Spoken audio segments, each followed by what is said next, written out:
वानरों की और निषाद की विदाई। ब्रह्मानंद मगन कपि सबके प्रभुवद प्रीति। जात न जाने दिवस दिन, गए मास छठ बीती। वानर सब ब्रह्मानंद में मगन है, प्रभु के चरणों में सबका प्रेम है। उन्होंने दिन जाते जाने ही नहीं, और बात ही बात में 6 महीने बीत गए।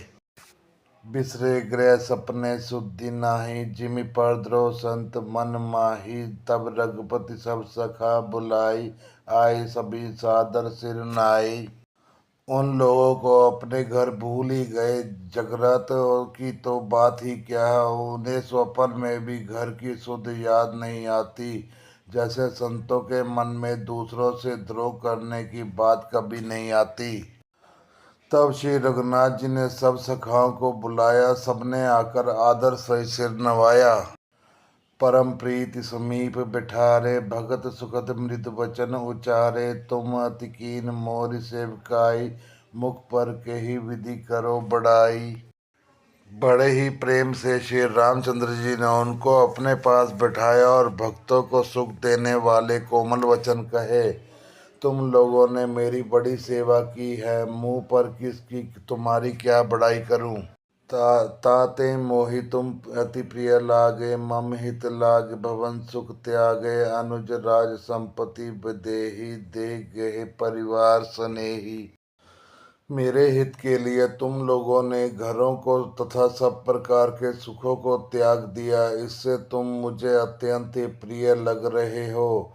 छोटे भाई, राज्य संपत्ति, जानकी, अपना शरीर, घर, कुटुंब और मित्र सब मम प्रिय नहीं तुम्हें समाना। मृषा न कयो मोर ये बाना, सबके प्रिय सेवक से नीति। मोरे अधिक दास प्रीति। वे सभी मुझे प्रिय हैं, परंतु तुम्हारे समान नहीं। मैं झूठ नहीं कहता, यह मेरा स्वभाव है। सेवक सभी को प्यारे लगते हैं, यह नीति नियम है। पर मेरा तो दास पर स्वाभाविक ही विषय प्रेम है। अब ग्रह जाओ सखा सब, भज मोहि दृढ़ नेम। सदा सर्वगत सर्वहित, जान करयो अति प्रेम। हे सखागण, अब सब लोग घर जाओ, वहां दृढ़ नियम से मुझे भजते रहना। मुझे सदा सर्व व्यापक और सबका हित करने वाला जानकर अत्यंत प्रेम करना। सुनी प्रभु वचन मगन सब भय, को हम कहाँ विसृज तन गए। एकटक रहे जोरि कर आगे, सके न कछु कही जाति अनुरागे। प्रभु के वचन सुनकर सबके सब प्रेम मगन हो गए। सब हम कौन हैं और कहाँ हैं, यह देह की सुध भी भूल गई। वे प्रभु के सामने हाथ जोड़कर टकटकी लगाए देखते ही रह गए। अत्यंत प्रेम के कारण कुछ कह नहीं सकते। परम प्रेम तिन कर प्रभु देखा, कहा विविध विधि ज्ञान विशेषा। प्रभु सन्मुख कुछ कह न पा रही, पुनि पुनि चरण सरोज निहारही। प्रभु ने उनका अत्यंत प्रेम देखा, तब अनेकों प्रकार के विशेष ज्ञान का उपदेश दिया। प्रभु के सन्मुख वे कुछ कह नहीं सकते, बार बार प्रभु के चरण कमलों को देखते हैं।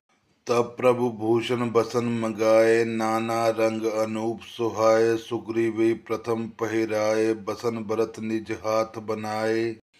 तब प्रभु ने अनेकों रंग के अनुपम और सुंदर गहने कपड़े मंगवाए। सबसे पहले भरत जी ने अपने हाथ से सवार कर सुग्रीव को वस्त्राभूषण पहनाए। प्रभु प्रेरित लक्ष्मण पहिराए, लंकापति रघुपति मन भाए। अंगद बैठ रहा नहीं डोला, प्रीति देख प्रभु ताहि न बोला।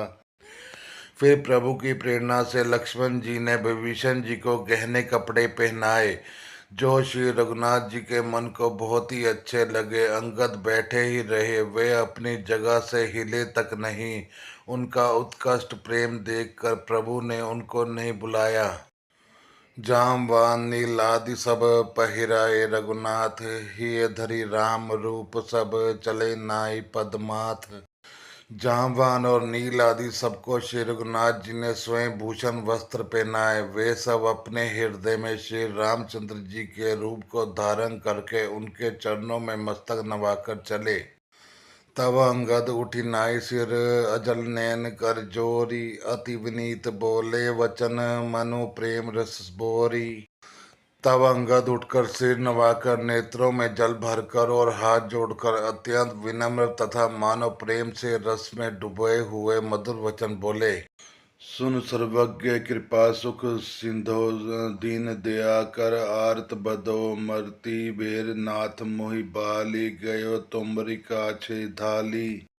हे सर्वज्ञ, हे कृपा और सुख के समुद्र, हे दीनों पर दया करने वाले, हे आतरों के बंधु, सुनिए। हे नाथ, मरते समय मेरे पिता बाली ने मुझे आपको ही गोद में डाल दिया था।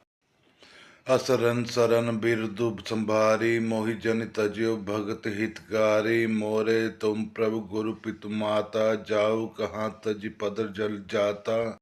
अतः हे भक्तों के हितकारी, अपना अशरण शरण विरध बाना याद करके मुझे त्यागिए नहीं। मेरे तो स्वामी गुरु पिता और माता सब कुछ आप ही हैं। आपके चरण कमलों को छोड़कर मैं कहाँ जाऊं।